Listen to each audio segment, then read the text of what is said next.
తాజా వార్తలను అందిస్తున్న వెంకటగిరి టైమ్స్ న్యూస్ కు స్వాగతం.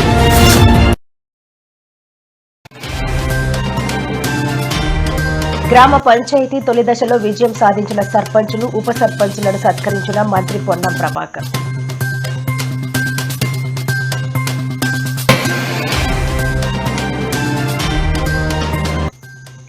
టాలీవుడ్ కు మంత్రి కోమటిరెడ్డి హెచ్చరిక, ఇకపై టికెట్ రేట్లు పెంచం అంటూ స్పష్టం.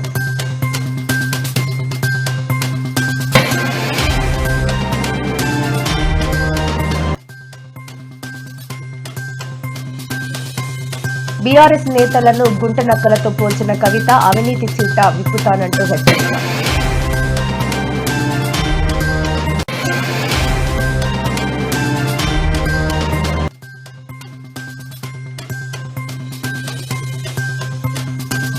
వరల్డ్ కప్ గెలిచిన భారత అందుల మహిళా జట్టుకు పవన్ కళ్యాణ్ ఘన సత్కారం.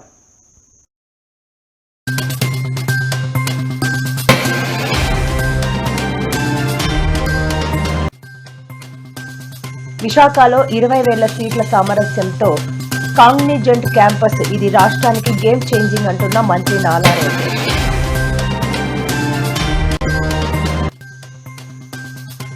ఇలాంటి నగరం మరొకటి లేదు, విశాఖపై ప్రశంసలు కురిపించిన చంద్రబాబు.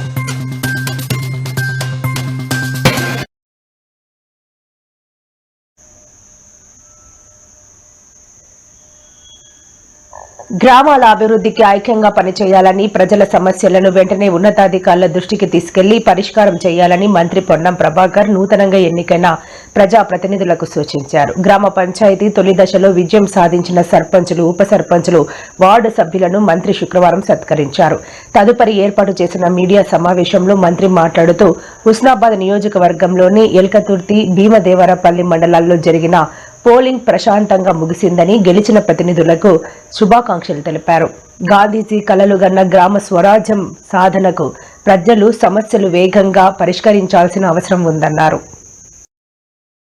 తెలంగాణ గ్రామ పంచాయతీ మొదటి దశ ఎన్నికల్లో హుస్నాబాద్ నియోజకవర్గానికి సంబంధించి ఎల్కతుర్తి, భీమదేవరపల్లి మండలాలు నిన్న పోలింగ్ ఫలితాలు జరిగినాయి.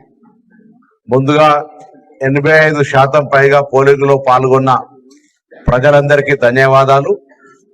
అదేవిధంగా గెలిచినటువంటి సర్పంచులు, పార్టీలకు అతీతంగా గెలిచిన సర్పంచులకు, ఉప సర్పంచులకు, వార్డు సభ్యులందరికీ హుస్నాబాద్ శాసనసభ్యుడిగా, రాష్ట్ర మంత్రిగా హృదయపూర్వకంగా అభినందనలు తెలియజేస్తా ఉన్నా.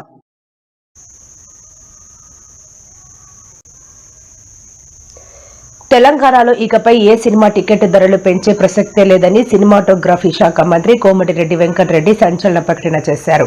అఖండ 2 సినిమా టికెట్ల పెంపు వివాదం నేపథ్యంలో ఆయన చేసిన ఈ వ్యాఖ్యలు ప్రాధాన్యతను సంతరించుకున్నాయి. భవిష్యత్తులో టికెట్ రేట్లు పెంచాలని కోరుతూ నిర్మాతలు, దర్శకులు ఎవరూ తన వద్దకు రావద్దని ఆయన విజ్ఞప్తి చేశారు.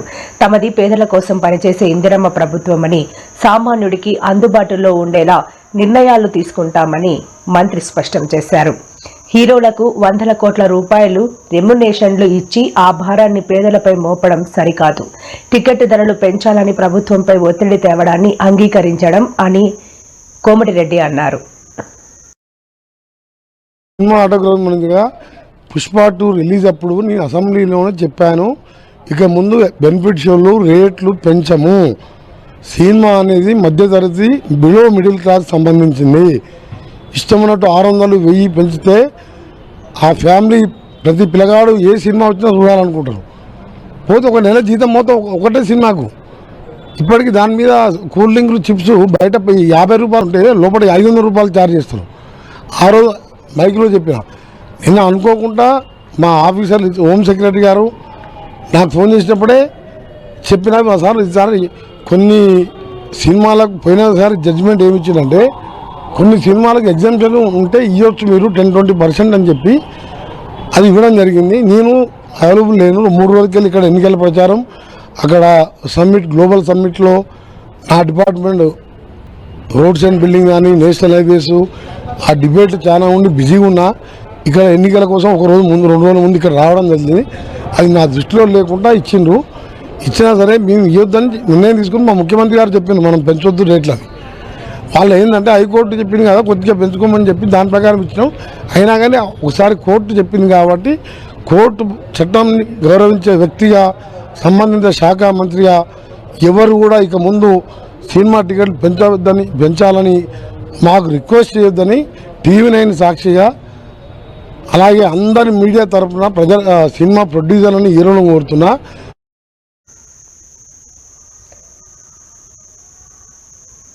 తెలంగాణ జాగృతి అధ్యక్షురాలు ఎమ్మెల్సీ కల్వకుంట్ల కవిత బీఆర్ఎస్ నేతలపై బీజేపీ పైన తీవ్రస్థాయిలో విరుచుకుపడ్డారు. తనపై అనవసరమైన ఆరోపణలు చేస్తే నేతల అవినీతి చిట్టా మొత్తం విప్పుతానని, గుంటనక్కల్ లాంటి వారిని వదిలిపెట్టనని తీవ్రంగా హెచ్చరించారు. హైదరాబాద్ బంజారా హిల్స్ లోని జాగృతి కార్యాలయంలో ఆమె మీడియాతో మాట్లాడుతూ ఈ వ్యాఖ్యలు చేశారు. తాను కూడా ఏదో ఒక రోజు ముఖ్యమంత్రిని అవుతానని, అప్పుడు 2014 నుంచి జరిగిన అన్ని విషయాలపైన విచారణ చేయిస్తానని స్పష్టం చేశారు. గవర్నమెంట్లో నా భర్త పేరు వినలేదు, ఇవాళ మీరు ఆయన మీద అలిగేషన్ చేస్తున్నారు. ఆయన ఫోన్ ట్యాప్ చేస్తారు, సిగ్గుండాలి, ఇంటర్లో ఫోన్ ట్యాప్ చేస్తారు, ఇటువంటి వెధవ ప్రచారాలు చేస్తారు. ఇంకే కళ్ళు చల్లబడతలేవో మీకు? పార్టీలకి నిలగొట్టరు కదరా బయటికి, ఇంకేంది?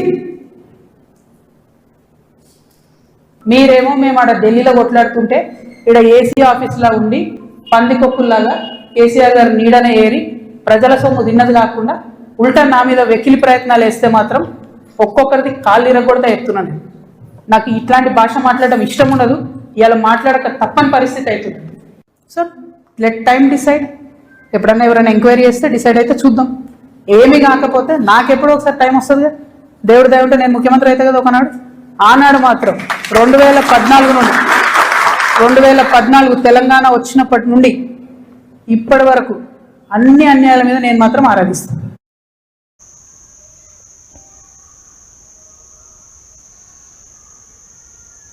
సీఎం రేవంత్ రెడ్డితో ప్రముఖ ఆర్థికవేత్త అరవింద్ సుబ్రమణియన్ భేటీ అయ్యారు. భారత ప్రభుత్వ మాజీ ప్రధాన ఆర్థిక సలహాదారు, ఆర్థికవేత్త ప్రొఫెసర్ అరవింద్ సుబ్రమణియన్ ముఖ్యమంత్రి రేవంత్ రెడ్డిని శుక్రవారం జూబ్లీహిల్స్ నివాసంలో మర్యాదపూర్వకంగా కలిశారు. డిసెంబర్ 8-9 తేదీల్లో జరిగిన తెలంగాణ రైజింగ్ గ్లోబల్ సమ్మిట్ 2025లో పాల్గొన్న professor Arvind Subramanian Telangana rising 2047 vision ను ఆవిష్కరించి అనుసరించడం ద్వారా రాష్ట్రం గణనీయమైన ప్రగతిని సాధిస్తుందని తెలిపారు.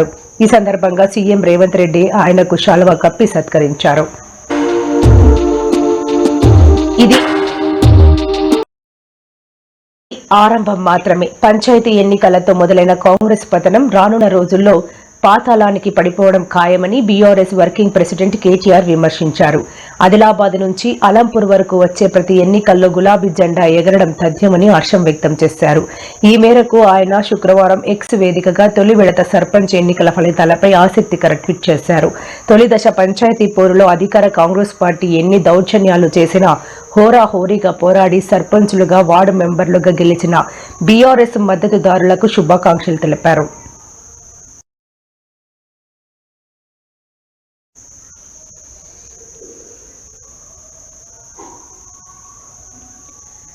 ప్రపంచ కప్ గెలిచి దేశ కీర్తిని చాటిన భారత మహిళల అందుల క్రికెట్ జట్టును AP deputy CM Pawan Kalyan అభినందించారు. మంగళగిరిలోని తన క్యాంపు కార్యాలయంలో జట్టు సభ్యులు, శిక్షకులు, సహాయక సిబ్బందితో ఆయన భేటీ అయ్యారు. ఈ సందర్భంగా క్రీడాకారిణీల ప్రతిభను కొనియాడుతూ వారిని ఘనంగా సత్కరించారు. విశ్వ విజేతలుగా నిలిచిన క్రీడాకారిణీలకు అభినందనలు తెలిపిన పవన్ కళ్యాణ్ ఒక్కో క్రికెటర్కు 5 లక్షల చొప్పున, శిక్షకులకు 2 లక్షల చొప్పున చెక్కులను అందజేశారు. ప్రతి క్రీడాకారిణికి పట్టుచీర, శాలువాతో పాటు జ్ఞాపిక, కొండపల్లి బొమ్మలు, అరకు కాఫీ వంటి బహుమతులు అందించి గౌరవించారు. ఆంధ్ర క్రికెటర్ల సాధించిన ఈ విజయం దేశానికి గర్వకారణమని ప్రశంసించారు.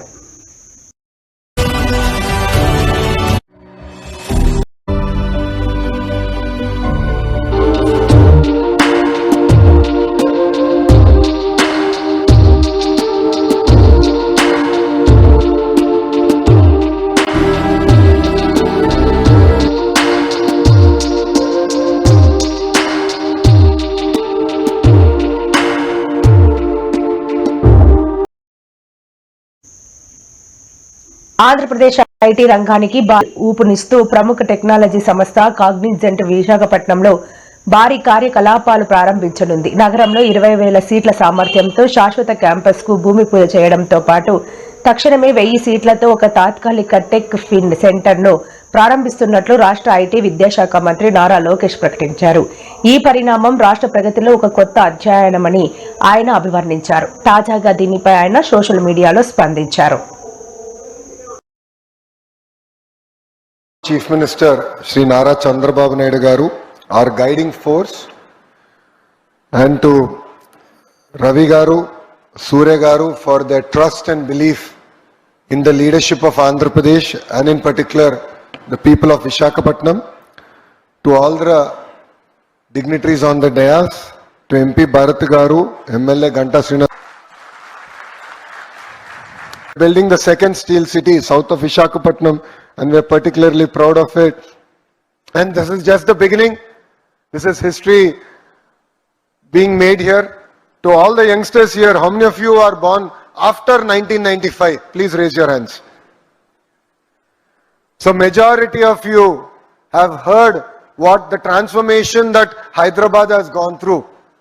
You just heard. మన ఇంట్లో అమ్మ నాన్న చెప్పుంటారు, రే హైదరాబాద్లో ఇట్లుండేది అట్లా ట్రాన్స్ఫార్మ్ అయిందని. నాకు ఇప్పుడు కూడా బాగా గుర్తు, జూబ్లీహిల్స్ సిగ్నల్లో జంక్షన్ చెక్ పోస్ట్ అనేవాళ్ళు, జంక్షన్ కూడా అనేవారు కాదు, జూబ్లీహిల్స్ చెక్ పోస్ట్ అనేవారు. ఎందుకంటే ఎవరన్నా దొంగ సారా అని తీసుకొస్తుంటే ఆ చెక్ పోస్ట్ దగ్గర పట్టుకునేవారు జూబ్లీహిల్స్ లో. అట్లాంటి today you go back, see the Jubilee Hills so called check post, it doesn't exist. You see a metro line going on the top. There is a world class infrastructure that got built. The same ecosystem, the same history is going to get created here in Visakhapatnam, and all of us are very proud. We should be very proud to witness this history in making. రాష్ట్రంలో నైపుణ్యానికి ఏమాత్రం కొరత లేదని CM Chandrababu Naidu అన్నారు. విశాఖలో Cognizant కార్యాలయానికి ఆయన భూమి పూజ చేశారు. ఈ సందర్భంగా చంద్రబాబు మాట్లాడుతూ కాగ్నిజెంట్ ఏర్పాటుతో 25,000 మందికి ఉపాధి కల్పన దొరుకుతుందని తెలిపారు. నాలెడ్జ్ ఎకనామీ టెక్నాలజీ హబ్ గా విశాఖ మారబోతుందని తెలిపారు. గతంలో దేశం అంటే చిన్న చూపు ఉండేదని గుర్తు చేశారు. ఐటీ ఫస్ట్ అడ్వాంటేజ్ తీసుకున్నామని తెలిపారు. కాగ్నిజెంట్ విశాఖ అతిపెద్ద కేంద్రం కావాలని చంద్రబాబు ఆకాంక్షించారు. తాను ఏది చేసినా మెగా స్కేల్లో ఉంటుందని సీఎం చంద్రబాబు తెలిపారు. విశాఖ లాంటి అందమైన నగరం మరొకటి లేదని చంద్రబాబు వ్యాఖ్యానించారు. కాకుండా ప్రపంచం మొత్తం ఏ దేశానికి పోయినా ఫాస్టెస్ట్ లొకాలిటీకి పోతే, చాలా రిచెస్ట్ లొకాలిటీకి పోయి గట్టిగా తెలుగులో మాట్లాడితే అక్కడ అటెండ్ అయ్యే పరిస్థితికి వస్తున్నారు. That is the strength of Telugu community globally. ఇక్కడికి వచ్చి మాట్లాడితే సూర్య గారు ఇక్కడి నుంచే ఇంకొక హ్యూమన్ రిసోర్స్ అనుకుంటాను ప్రాజెక్ట్స్ అని తయారు చేసా లీడర్ అయితే ఫ్రమ్ విశాఖపట్నం. అంటే మన దగ్గర లీడర్షిప్కి ఏమాత్రం కూడా కొరత లేదని చెప్పి కూడా నేను మీకు తెలియజేస్తున్నా. ఇంకొక పక్కన మీరు చూస్తే అన్ని సిటీస్ కంటే ఇక్కడ 20% కాస్ట్ ఆఫ్ లివింగ్ తక్కువ. ఈ విషయం కూడా మీరు గుర్తుపెట్టుకోవాల్సిన అవసరం ఉంది. ఇంకొక పక్కన అన్ని సిటీస్ కూడా ట్రాఫిక్ జామ్స్ ఎక్కువ ఉన్నాయి. దానికి కారణం ప్రాపర్గా ప్లాన్ చేసుకోకుండా పోవడం. ఒకప్పుడు హైదరాబాద్ సికింద్రాబాద్ ఉంటే దానికి సైబరాబాద్ సిటీని యాడ్ చేయడమే కాకుండా ఔటర్ రింగ్ రోడ్ 165 కిలోమీటర్స్ వేసి రోడ్స్ అన్ని వైడెన్ చేశాం. తిరుగుతుందన్నాడు. నేనన్నాను వీలవుతుందా అన్నాను. అంటే ప్రమోట్ చేస్తే అవుతుంది. మెడ్టెక్ జోన్, మెడ్టెక్ పార్క్ కూడా పెట్టాం. ప్రధాని మోదీ తీరు పచ్చ కామెర్లు సోక నోడి సామెతను తలపిస్తోందని కాంగ్రెస్ పార్టీ అధ్యక్షురాలు వైఎస్ షర్మిల సెటైర్లు వేశారు. ఏపీ ప్రభుత్వంపై మోడీ ప్రశంసలు కురిపించిన నేపథ్యంలో ఆమె స్పందించారు. రాష్ట్ర సమస్యలు కనపడవా అంటూ విరుచుకుపడ్డారు. ఏపీలో రైతుల అవస్థలు పడుతున్నారని కాపాడవా అని ఆమె ప్రశ్నించారు. గిట్టుబాటు ధర లేక పంటలను తగలబెడుతున్న దృశ్యాలు కనపడవు అని ఎద్దేవా చేశారు. తుఫాన్ల దాటికి సర్వం కోల్పోతే ఆదుకోలేని నిర్లక్ష్యం కనిపించదు అని వైఎస్ షర్మిల మండిపడ్డారు. సూపర్ 6 హామీల పేరిట చేస్తున్న మోసాలు, వేస్తున్న కత్తెరలు కనిపించవు. రాస్తే రామాయణం, వింటే మహాభారతం అని వైఎస్ షర్మిల ట్వీట్ చేశారు.